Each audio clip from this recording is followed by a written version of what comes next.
I've been driving truck for about 12 years now, and I guess I should say up front that I'm not really the type to believe in, well, anything that can't be explained.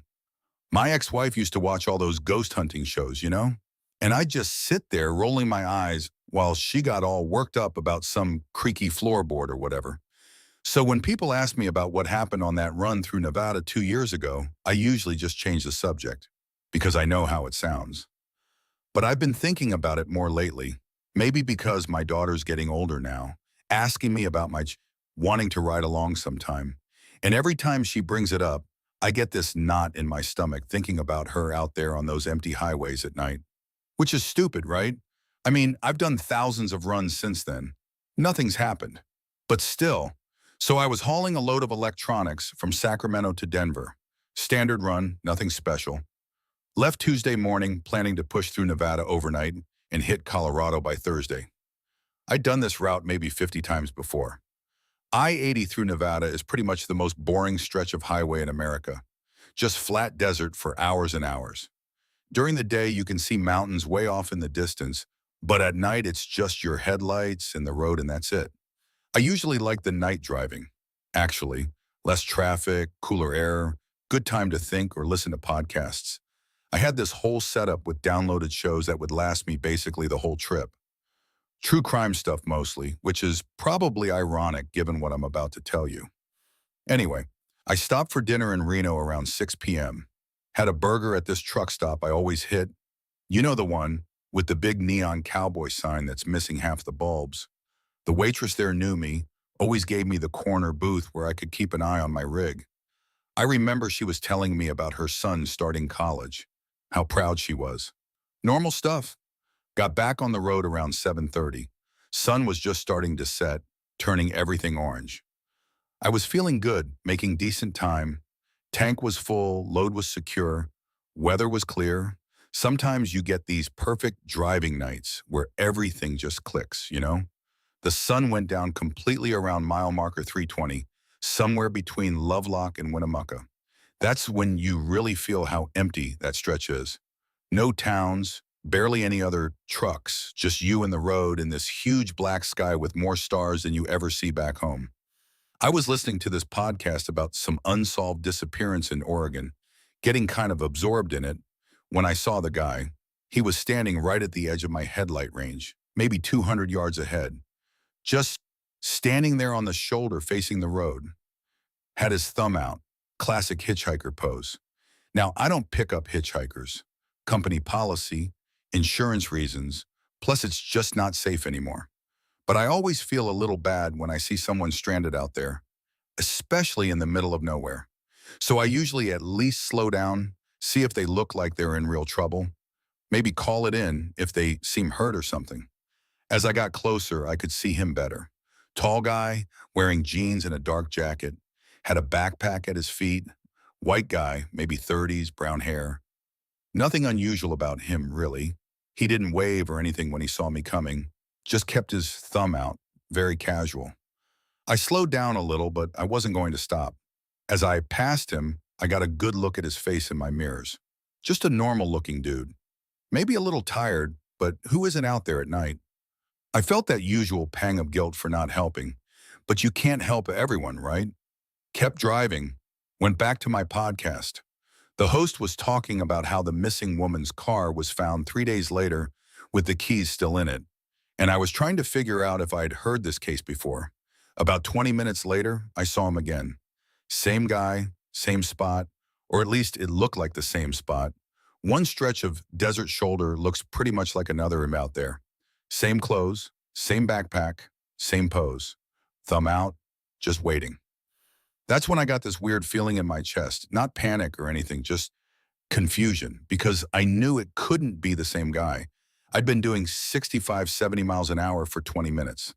There's no way he could have gotten ahead of me. No cars had passed me going the other direction. No side roads he could have taken. But it sure looked like him. I slowed down again, really studying him as I approached. Same height, same build, same brown hair. Even the same backpack.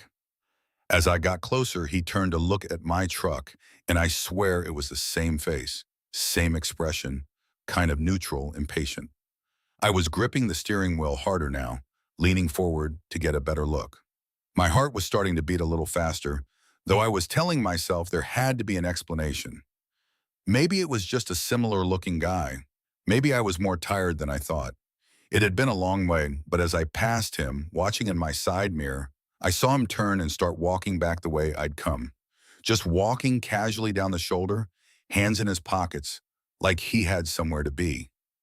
I turned off the podcast. The silence in the cab felt heavy suddenly. Just the sound of the engine and the road noise.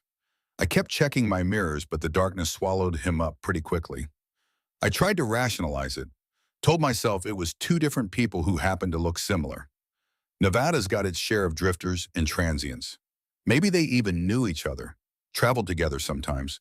Maybe one called the other, said a truck had just passed and wasn't stopping. Except there's no cell service out there, and I hadn't seen any cars. I cranked up the radio instead of going back to the podcast, found some classic rock station, turned it up loud enough that I had to focus on the music instead of thinking. Started singing along to songs I hadn't heard in years, anything to keep my mind busy. But I kept watching the road ahead, more carefully now, kept scanning the shoulders. I want to say it was another 20 minutes when I saw him the third time, but honestly, I'm not sure. Time felt weird after that second sighting. Could have been 10 minutes, could have been 30. I wasn't really paying attention to the clock anymore. But there he was again. Same exact spot, or close enough that I couldn't tell the difference. Same guy, same clothes, same everything. This time, though, he wasn't just holding his thumb out. He was facing my truck directly, like he'd been watching for me specifically. My mouth went completely dry. I could feel my pulse in my throat, and my hands were getting sweaty on the steering wheel, because there was just no way, no possible way this was normal or explainable or anything other than completely wrong.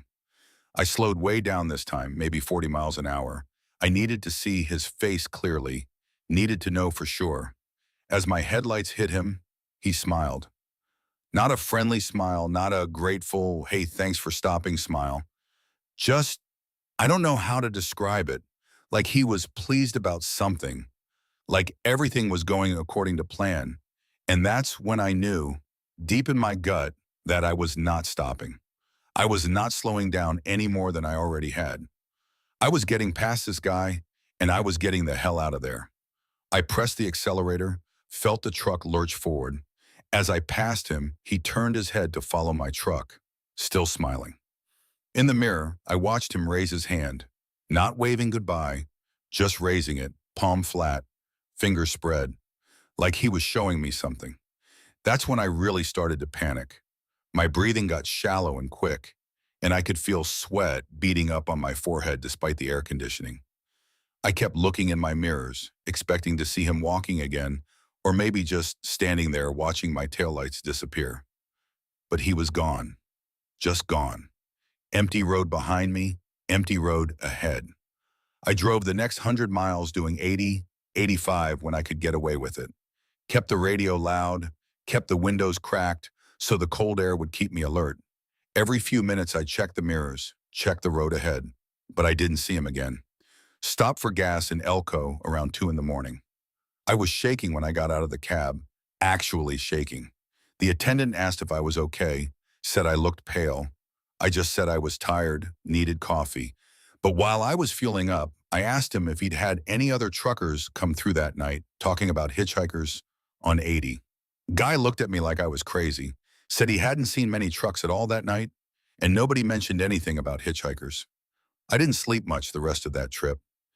Every time I closed my eyes at the sleeper berths, I kept seeing that smile, that hand raised up, palm flat, like he was showing me his fingers, like he was counting something. Made it to Denver Thursday morning like I was supposed to. Delivered the load, did the paperwork, everything normal. But I was jumpy as hell the whole time. Kept looking over my shoulder, kept expecting to see someone I recognized standing at the edge of parking lots or walking down sidewalks. The drive home was during the day, different route. I didn't go back through that stretch of Nevada for almost 6 months. When I finally did have to make that run again, I made sure to drive it during daylight hours. Saw plenty of empty road, couple of broken down cars, normal highway stuff, nothing unusual. But I still think about it, especially on night runs, especially when I'm alone and it's quiet and dark. I've talked to other drivers about it, usually after a few beers when people start telling their weird road stories. Most of them just laugh it off or come up with explanations. I was tired, I was seeing things, maybe it was some kind of hallucination brought on by the long hours in isolation. And maybe they're right. Maybe that's all it was. But I've never been able to explain how the same person could appear 3 times ahead of me on a straight highway when I was traveling 60 plus miles an hour with no turnoffs, no side roads, no way for anyone to get from behind me to in front of me. I've never been able to explain that smile or the way he seemed to be expecting me specifically. And I've never been able to shake the feeling that he was counting something. 1, 2, 3, like he was keeping track. Sometimes I wonder if I should have stopped, if that's what he wanted, what he was waiting for. But most of the time, I'm grateful I didn't, because I don't think it would have ended well for me. I still drive that route sometimes, still do night runs when I have to, but I don't listen to podcasts anymore when I'm out there alone. I keep the radio on, keep the cab bright, and I don't slow down for hitchhikers. And I always count the mile markers just to make sure I'm moving forward.